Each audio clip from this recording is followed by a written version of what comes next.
আজ সকাল থেকে আকাশের মুখ একদম ভার, না রোদ না বৃষ্টি। মনে হয় সন্ধ্যের দিকে বৃষ্টি হলেও হতে পারে। আর চলো তোমাদের সঙ্গে আজকে একটা রেসিপি শেয়ার করি।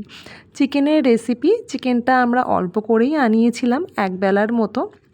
ফ্রাই প্যানেতে সাদা তেল গরম করে নিয়ে তারপর এর মধ্যে 1 চামচ জিরে আর একটু বেশি করেই রসুন দিয়েছিলাম, আর কাঁচা লঙ্কাটাও একটু বেশি করেই দিয়েছিলাম, কারণ এটা একটু বেশ ঝাল ঝাল হয়। আর কুচি করে রাখা একটু ধনেপাতা দিয়ে ভালো করে ভেজে নিয়েছিলাম। এটা আমি শুনেছি একটা মহারাষ্ট্রীয় রেসিপি। তো এই মশলাটাকে এবার হামানদিস্তাতে রেখে কিছুক্ষণ ঠান্ডা হতে দিয়েছিলাম। আর একটা কড়াইতে আমি আরেকটু সাদা তেল দিয়ে 3টে মিডিয়াম সাইজের পেঁয়াজকে কেটে নিয়ে ভেজে নিয়েছিলাম।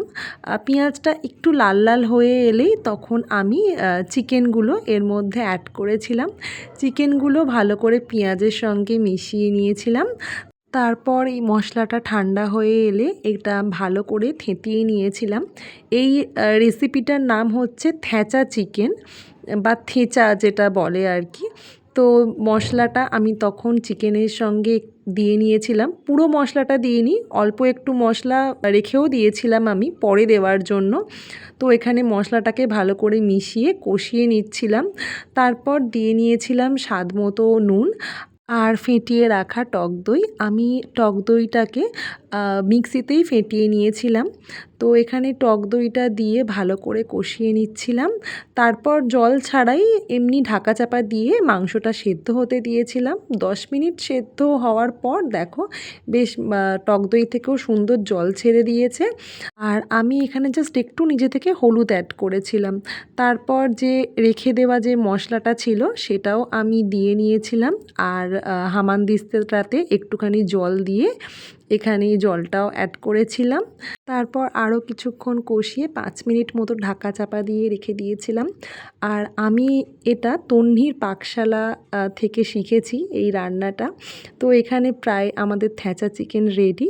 আর তোমাদের এই একটা জিনিস দেখাই, আমার ঘরের এই টিভি ইউনিটটাকে আমি এরকম স্ট্রিপ লাইট দিয়ে একটু ডেকোরেশন করেছি।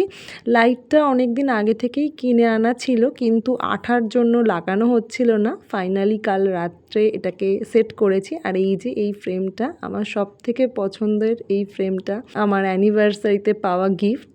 তারপর তো লাঞ্চ নিয়ে বসে পড়েছিলাম, আর চিকেনটা বেশ সুন্দর খেতে হয়েছিল, বেশ অন্যরকম। তো যাই হোক, ভিডিওটা কেমন লাগলো জানিও, ভালো লাগলে একটা লাইক আর শেয়ার করে দিও। টাটা।